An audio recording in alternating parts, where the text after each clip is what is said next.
All right, so we're reading the next chapter of The Lightning Thief.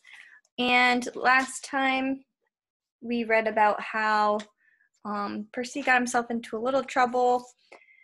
He's kind of a wanted fugitive now because he kind of got into some trouble with the Gateway Arch, with partially destroying it and things like that. So we're now on chapter 15, which is called A God Buys Us Cheeseburgers. The next afternoon, June 14th, 7 days before the solstice, our train rolled into Denver. We hadn't eaten since the night before in the dining car somewhere in Kansas. We hadn't taken a shower since Half-Blood Hill, and I was sure that was obvious. Let's try to contact Chiron, Annabeth said. I want to tell him about your talk with the river spirit. We can't use phones, right? I'm not talking about phones. We wandered through downtown for about half an hour, though I wasn't sure what Annabeth was looking for. The air was dry and hot, which felt weird after the humidity of St. Louis. Everywhere we turned, the Rocky Mountains seemed to be staring at me, like a tidal wave about to crash into the city. Finally, we found an empty do-it-yourself car wash. We veered toward the stall farthest from the street, keeping our eyes open for patrol cars. We were 3 adolescents hanging out at a car wash without a car. Any cop worth his donuts would figure we were up to no good. What exactly are we doing? I asked as Grover took out the spray gun. It's 75 cents, he grumbled. I've only got 2 quarters left. Annabeth? Don't look at me, she said. The dining car wiped me out. I fished out my last bit of change and passed Grover a quarter, which left me 2 nickels and 1 drachma from Medusa's place. Excellent, Grover said. We could do it with a spray bottle, of course, but the connection isn't as good, and my arm gets tired of pumping. What are you talking about? He fed in the quarters and set the knob to fine mist. I-emming. Instant messaging? Iris messaging, Annabeth corrected. The rainbow goddess Iris carries messages for the gods. If you know how to ask, and she's not too busy, she'll do the same for half-bloods. You summon the goddess with a spray gun? Grover pointed the nozzle in the air, and water hissed out in a thick white mist. Unless you know an easier way to make a rainbow. Sure enough, late afternoon light filtered through the vapor and broke into colors. Annabeth held her palm out to me. Drachma, please. I handed it over. She raised the coin over her head. Oh, goddess, accept our offering. She threw the drachma into the rainbow. It disappeared in a golden shimmer. Half-Blood Hill, Annabeth requested. For a moment, nothing happened. Then I was looking through the mist at Strawberry Fields and the Long Island Sound in the distance. We seemed to be on the porch of the big house. Standing with his back to us at the railing was a sandy-haired guy in shorts and an orange tank top. He was holding a bronze sword and seemed to be staring intently at something down in the meadow. Luke, I called. He turned, eyes wide. I could swear he was standing 3 feet in front of me through a screen of mist, except I could only see the part of him that appeared in the rainbow. Percy! His scarred face broke into a grin. Is that Annabeth too? Thank the gods. Are you guys okay? We're, fine, Annabeth stammered. She was madly straightening her dirty t-shirt, trying to comb the loose hair out of her face. We thought Chiron, he's down at the cabins. Luke's smile faded. We're having some issues with the campers. Listen, is everything cool with you? Is Grover all right? I'm right here, Grover called. He held the nozzle out to one side and stepped into Luke's line of vision. What kind of issues? Just then, a big Lincoln Continental pulled into the car wash, with its stereo turned to maximum hip-hop. As the car slid into the next stall, the bass from the subwoofers vibrated so much it shook the pavement. Chiron had to... What's that noise? Luke yelled. I'll take care of it, Annabeth yelled back, looking very relieved to have an excuse to get out of sight. Grover, come on. What? Grover said. But... Give Percy the nozzle and come on, she ordered. Grover muttered something about girls being harder to understand than the Oracle at Delphi. Then he handed me the spray gun and followed Annabeth. I readjusted the hose so I could keep the rainbow going and still see Luke. Chiron had to break up a fight, Luke shouted to me over the music. Things are pretty tense here, Percy. Word leaked out about the Zeus-Poseidon standoff. We're still not sure how. Probably the same person who summoned the Hellhound. Now, the campers are starting to take sides. It's shaping up like the Trojan War all over again. Aphrodite, Ares, and Apollo are backing Poseidon, more or less. Athena is backing Zeus. I shuddered to think that Clarice's cabin would ever be on my dad's side for anything. In the next stall, I heard Annabeth and some guy arguing with each other. Then the music's volume decreased drastically. So what's your status? Luke asked me. Chiron will be sorry he missed you. I told him pretty much everything, including my dreams. It felt so good to see him, to feel like I was back at camp even for a few minutes, that I didn't realize how long I had talked until the beeper went off on the spray machine, and I realized I only had 1 more minute before the water shut off. I wish I could be there, Luke told me. We can't help much from here, I'm afraid, but listen, it had to be Hades who took the Master Bolt. He was there at Olympus at the winter solstice. I was chaperoning a field trip, and we saw him. But Chiron said the gods can't take each other's magic items directly. That's true, Luke said, looking troubled. Still, Hades has the Helm of Darkness. How could anybody else sneak into the throne room and steal the Master Bolt? You'd have to be invisible. We were both silent until Luke seemed to realize what he'd said. Oh, hey, he protested. I didn't mean Annabeth, but I didn't mean Annabeth. She and I have known each other forever. She would never. I mean, she's like a little sister to me.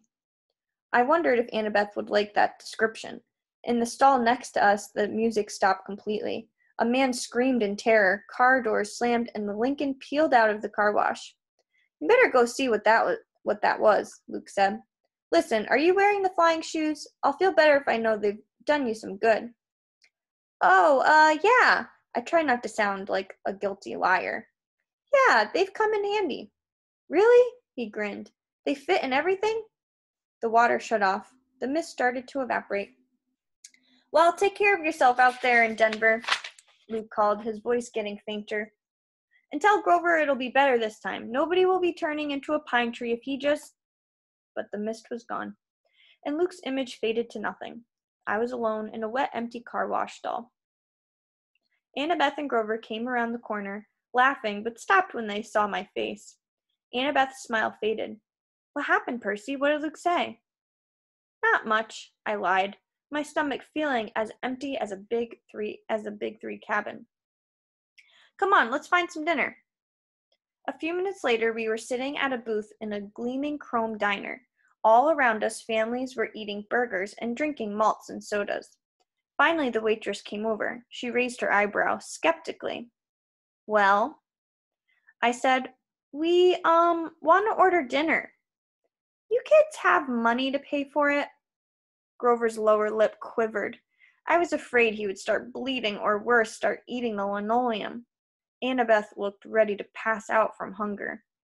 I was trying to think up a sob story for the waitress when a rumble shook the whole building. A motorcycle the size of a baby elephant had pulled up to the curb. All conversation in the diner stopped. The motorcycle's headlight glared red. Its gas tank had flames painted on it, and a shotgun holster riveted to either side, complete with shotguns. The seat was leather, but leather that looked like, well, Caucasian human skin. The guy on the bike would have made pro wrestlers run for mama. He was dressed in a red muscle shirt and black jeans and a black leather duster with a hunting knife strapped to his thigh. He wore red wraparound shades, and he had the cruelest, most brutal face I'd ever seen. Handsome, I guess, but wicked, with an oily black crew cut and cheeks that were scarred from many, many fights. The weird thing was, I felt like I'd seen his face somewhere before. As he walked into the diner, a hot, dry wind blew through the place. All the people rose as if they were hypnotized, but the biker waved his hand dismissively, and they all sat down again. Everybody went back to their conversations. The waitress blinked as if somebody had just pressed the rewind button on her brain. She asked us again, "You kids have any money to pay for it?" The biker said, "It's on me." He slid into our booth, which was way too small for him, and crowded Annabeth against the window. He looked up at the waitress who was gaping at him and said, "Are you still here?" He pointed at her and she stiffened. She turned as if she had spun around, then marched back toward the kitchen. The biker looked at me. I couldn't see his eyes behind the red shades, but bad feelings started boiling in my stomach. Anger, resentment, bitterness. I wanted to hit a wall. I wanted to pick a fight with somebody. Who did this guy think he was? He gave me a wicked grin. "So, you're old Seaweed's kid, huh?" I should have been surprised or scared, but instead I felt like I was looking at my stepdad, Gabe. I wanted to rip this guy's head off. "What's it to you?" Annabeth's eyes flashed me a warning. "Percy, this is..." The biker raised his hand. "That's okay," he said. "I don't mind a little attitude, long as you remember who's the boss. You know who I am, little cousin?" Then it struck me why this guy looked familiar. He had the same vicious sneer as some of the kids at Camp Half-Blood, the ones from Cabin 5. "You're Clarice's dad," I said. "Ares, god of war." Ares grinned and took off his shades. Where his eyes should have been, there was only fire. Empty sockets glowing with miniature nuclear explosions. "That's right, punk. I heard you broke Clarice's spear." "She was asking for it." "Probably. That's cool. I don't fight my kids' fights, you know. What I'm here for, I heard you were in town. I got a little proposition for you." The waitress came back with heaping trays of food. Cheeseburgers, fries, onion rings, and chocolate shakes. Ares handed her a few gold drachmas. She looked nervously at the coins. "But these are..." Ares pulled out his huge knife and started cleaning his fingernails. "Problem, sweetheart?" The waitress swallowed, then left with the gold. "You can't do that," I told Ares. "You can't just threaten people with a knife." Ares laughed. "Are you kidding? I love this country. Best place in Sparta. Don't you carry a weapon, punk? You should. Dangerous world out there. Which brings me to my proposition. I need you to do me a favor." "What favor could I do for a god?" "Something a god doesn't have time to do himself. It's nothing much. I left my shield at an abandoned water park here in town. I was going on a little date with my girlfriend. We were interrupted. I left my shield behind. I want you to fetch it for me." "Why don't you go back and get it yourself?" The fire in his eye sockets glowed a little hotter. "Why don't I turn you into a prairie dog and run you over with my Harley?" "Because I don't feel like it. A god is giving you an opportunity to prove yourself, Percy Jackson. Will you prove yourself a coward?" He leaned forward. "Or maybe you only fight when there's a river to dive into, so your daddy can protect you." I wanted to punch this guy, but somehow I knew he was waiting for that. Ares' power was causing my anger. He'd love if I attacked. I didn't want to give him the satisfaction. "We're not interested," I said. "We've already got a quest." Ares' fiery eyes made me see things I didn't want to see. Blood and smoke and corpses on the battlefield. "I know all about your quest, punk. When that item was first stolen, Zeus sent his best out looking for it.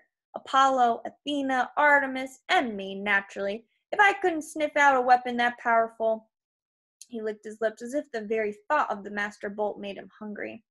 "Well, if I couldn't find it, you got no hope. Nevertheless, I'm trying to give you the benefit of the doubt. Your dad and I go way back. After all, I'm the one who told him my suspicions about old corpse breath." "You told him Hades stole the bolt?" "Sure. Framing somebody to start a war, oldest trick in the book. I recognized it immediately. In a way, you got me to thank for your little quest." "Thanks," I grumbled. "Hey, I'm a generous guy. Just do me a little job, and I'll help you on your way. I'll arrange a ride west for you and your friends. We're doing fine on our own. Yeah, right. No money, no wheels, no clue what you're up against. Help me out, and maybe I'll tell you something you need to know. Something about your mom. My mom? He grinned. That's got your attention. The water park is a mile west on Delancey. You can't miss it. Look for the Tunnel of Love ride. What interrupted your date? I asked. Something scare you off? Aries bared his teeth. But I'd seen his threatening look before on Clarice. There was something false about it, almost like he was nervous. You're lucky you met me, punk, and not one of the other Olympians. They're not as forgiving of rudeness as I am. I'll meet you back here when you're done. Don't disappoint me. After that, I must have fainted or fallen into a trance because when I opened my eyes again, Aries was gone. I might have thought the conversation had been a dream, but Annabeth and Grover's expressions told me otherwise. Not good, Grover said. Aries sought you out, Percy. This is not good. I stared out the window. The motorcycle had disappeared. Did Aries really know something about my mom, or was he just playing with me? Now that he was gone, all the anger had drained out of me.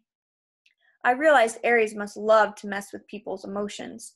That was his power, cranking up the passions so badly they clouded your ability to think. It's probably some kind of trick, I said. Forget Aries, let's just go.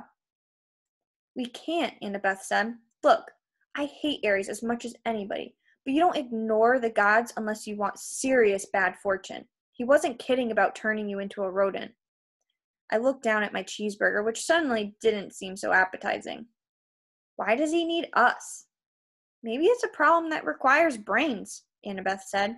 Aries has strength. That's all he has. Even strength has to bow to wisdom sometimes. But this water park, he acted almost scared. What would make a war god run away like that? Annabeth and Grover glanced nervously at each other. Annabeth said, I'm afraid we'll have to find out. The sun was sinking behind the mountains by the time we found the water park. Judging from the sign, it once had been called Waterland, but now some of the letters were smashed out, so it read Watrad. The main gate was padlocked and topped with barbed wire. Inside, huge, dry water slides and tubes and pipes curled everywhere, leading to empty pools. Old tickets and advertisements fluttered around the asphalt. With night coming on, the place looked sad and creepy. If Aries brings his girlfriend here for a date, I said, staring up at the barbed wire, I'd hate to see what she looks like. Percy, Annabeth warned. Be more respectful. Why? I thought you hated Aries. He's still a god, and his girlfriend is very temperamental. You don't want to insult her looks, Grover added. Who is she? Echidna? No, Aphrodite, Grover said, a little dreamily. Goddess of love. I thought she was married to somebody, I said. Hephaestus?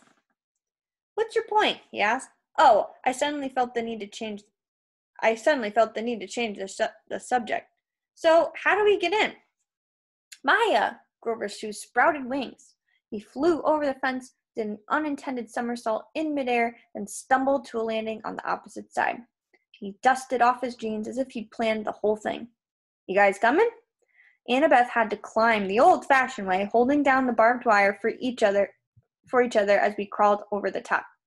The shadows grew long as we walked through the park, checking out the attractions. There was Anklebiter Island, head over wedgie, and Dude, Where's My Swimsuit? No monsters came to get us. Nothing made the slightest noise. We found a souvenir shop that had been left open. Merchandise still lined the shelves. Snow globes, pencils, postcards, and racks of clothes, Annabeth said. Fresh clothes. Yeah, I said, but you can't just watch me. She snatched an entire row of stuff off the racks and disappeared into the changing room. A few minutes later, she came out in Waterland flower print shorts, a big red Waterland t-shirt, and commemorative Waterland surf shoes. A Waterland backpack was slung over her shoulder, obviously stuffed with more goodies. What the heck? Grover shrugged. Soon, all three of us were decked out like walking advertisements for the defunct theme park. We continued searching for the tunnel of love. I got the feeling that the whole park was holding its breath. So, Ares and Aphrodite, I said to keep my mind off the growing dark. They have a thing going on? That's old gossip, Percy, Annabeth told me. 3,000-year-old gossip. What about Aphrodite's husband? Well, you know, she said. Hephaestus, the blacksmith, he was crippled when he was a baby, thrown off Mount Olympus by Zeus. So he isn't exactly handsome. Clever with his hands and all, but Aphrodite isn't into brains and talent, you know? She likes bikers. Whatever. Hephaestus knows? Oh, sure, Annabeth said. He caught them together once. I mean, literally caught them in a golden net and invited all the gods to come and laugh at them. Hephaestus is always trying to embarrass them. That's why they met in out-of-the-way places, like... She stopped looking straight ahead. Like that.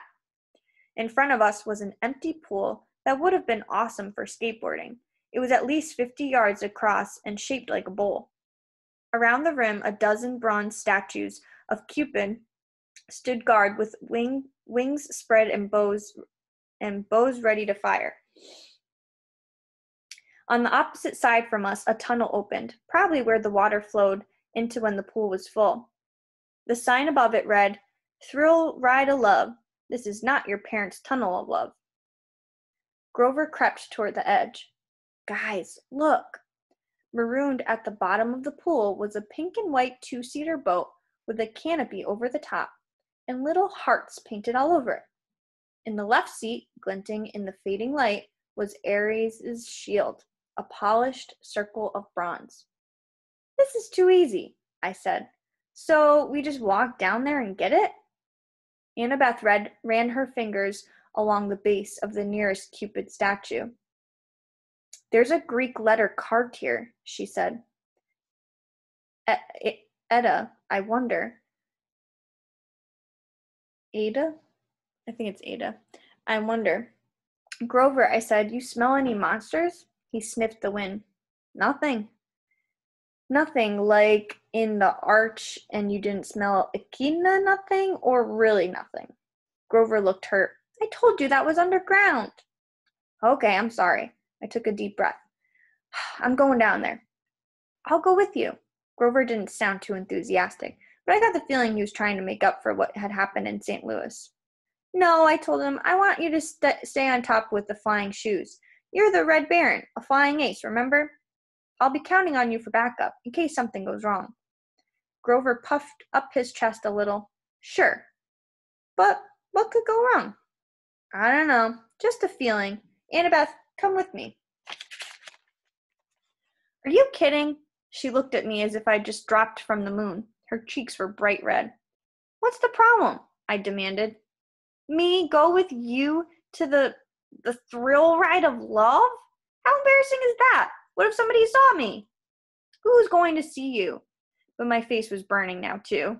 Leave it to a girl to make everything complicated. Fine, I told her. I'll do it myself.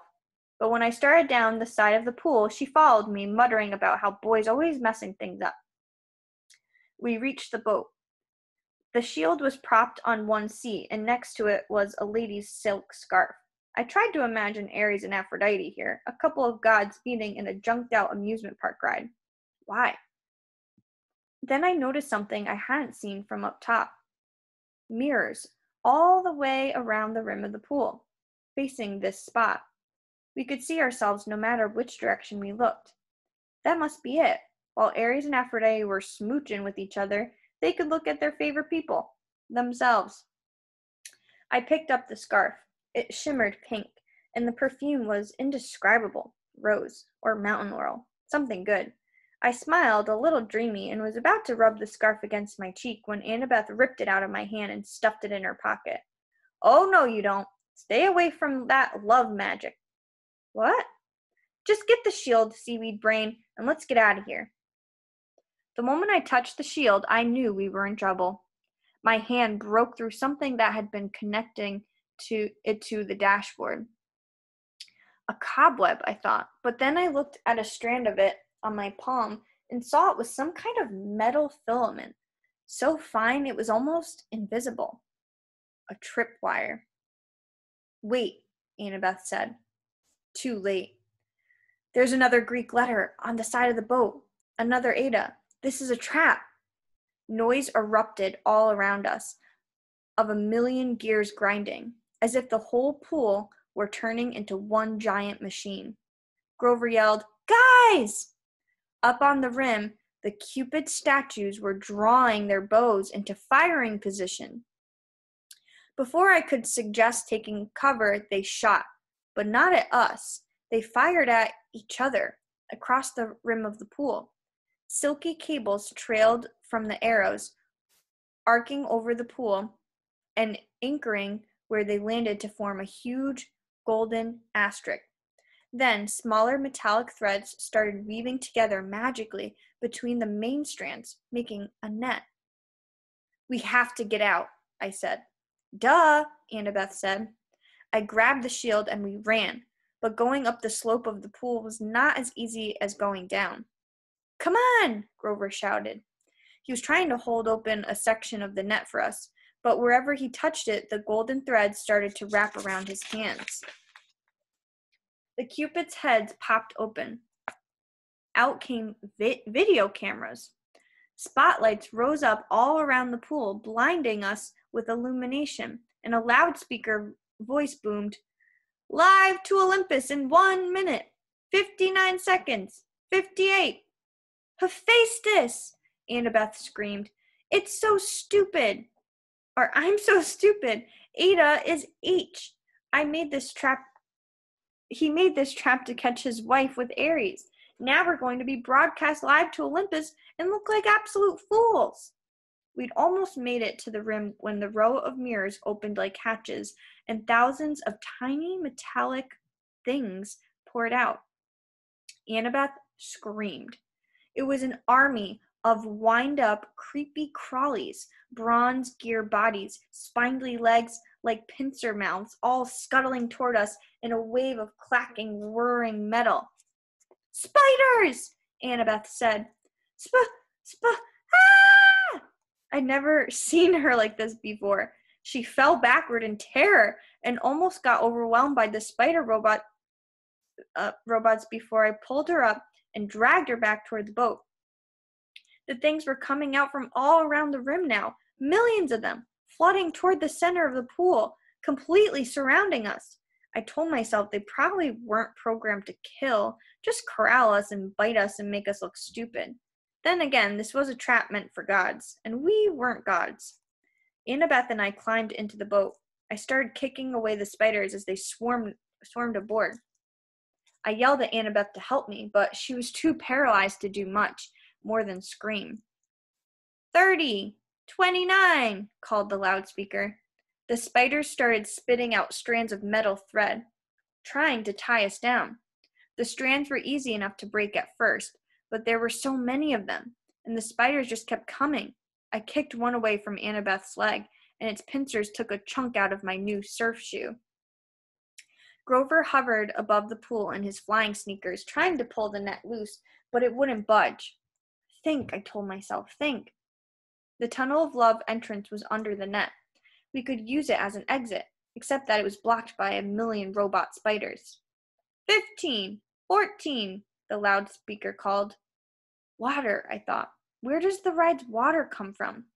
Then I saw them, huge water pipes behind the mirrors, where the spiders had come from, and up above the net, next to one of the Cupids, a glass-windowed booth that must be the controller station.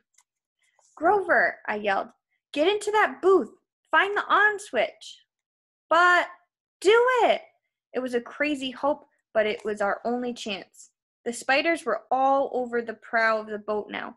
Annabeth was screaming her head off. I had to just get us out of there. Grover was in the controller's booth now, slamming away at the buttons. 5, 4. Grover looked up at me hopelessly, raising his hands. He was letting me know that he'd pushed every button, but still nothing was happening. I closed my eyes and thought about waves, rushing water, the Mississippi River. I felt a familiar tug in my gut. I tried to imagine that I was dragging the ocean all the way to Denver. 2, 1, 0. Water exploded out of the pipes. It roared into the pool, sweeping away the spiders. I pulled Annabeth into the seat next to me and fastened her seatbelt, just as the tidal wave slammed into our boat over the top, whisking the spiders away and dousing us completely, but not capsizing us. The boat turned, lifted in the flood, and spun in circles around the whirlpool. The water was full of short-circuiting spiders, some of them smashing against the pool's concrete wall with such force that they burst. Spotlights glared down at us. The Cupid cams were rolling, live, to Olympus. But I could only concentrate on controlling the boat. I willed it to ride the current, to keep away from the wall. Maybe it was my imagination, but the boat seemed to respond. At least it didn't break into a million pieces. We spun around one last time, the water level now, almost high enough to shred us against the metal net. Then the boat's nose turned toward the tunnel and we rocketed through into the darkness. Annabeth and I held tight, both of us screaming as the boat shot curls and hugged corners and took 45-degree plunges past pictures of Romeo and Juliet and a bunch of other Valentine's Day stuff. Then we were out of the tunnel, the night air whistling through our hair as the boat barreled straight toward the exit. If the ride had been in working order, we would have sailed off a ramp between the Golden Gates of Love and splashed down safely in the exit pool. But there was a problem. The Gates of Love were chained. 2 boats had been washed out of the tunnel before us, were now piled against the barricade. One submerged, the other cracked in half. "Unfasten your seatbelt," I yelled to Annabeth. "Are you crazy? Unless you want to get smashed to death." I strapped Aries' shield to my arm. "We're going to have to jump for it." My idea was simple and insane. As the boat struck, we would use its force like a springboard to jump the gate. I'd heard of people surviving car crashes that way, getting thrown 30 or 40 feet from an accident. With luck, we would land in the pool. Annabeth seemed to understand. She gripped my hand as the gates got closer. "On my mark," I said. "No, on my mark." "What?" "Simple physics," she yelled. "Force times the trajectory angle." "Fine," I shouted. "On your mark." She hesitated,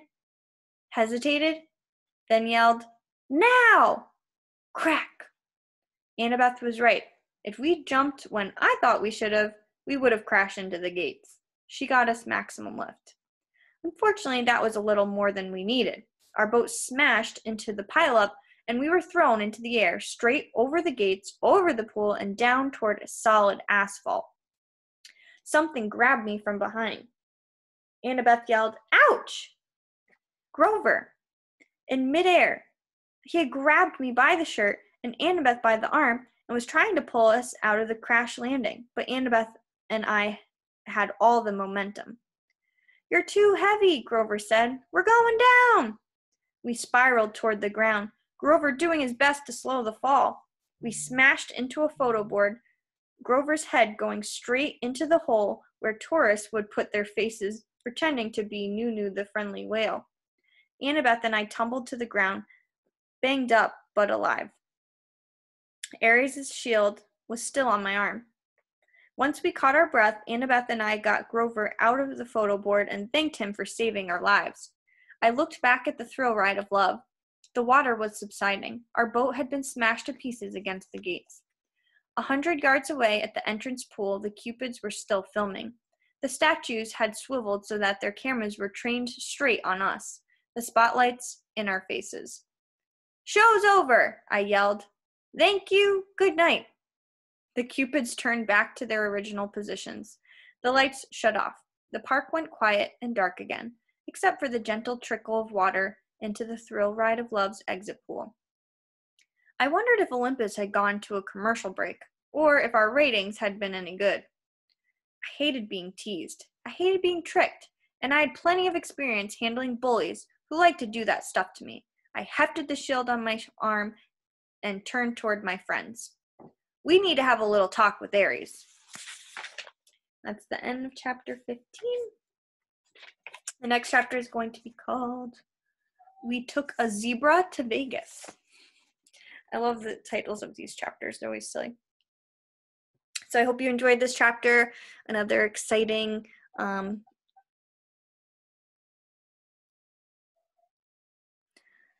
Oliver sees a glare on the wall. He's like crying because he wants it. I got distracted. Another action-packed scene. So that was a really cool chapter. Please make sure that you answer the questions that go along with this chapter so I can make sure that you are understanding what's going on, and just to check in that you're doing your job and following along. So please catch up with any work if you have to catch up with anything. Hope you enjoyed, and I will talk to you guys later.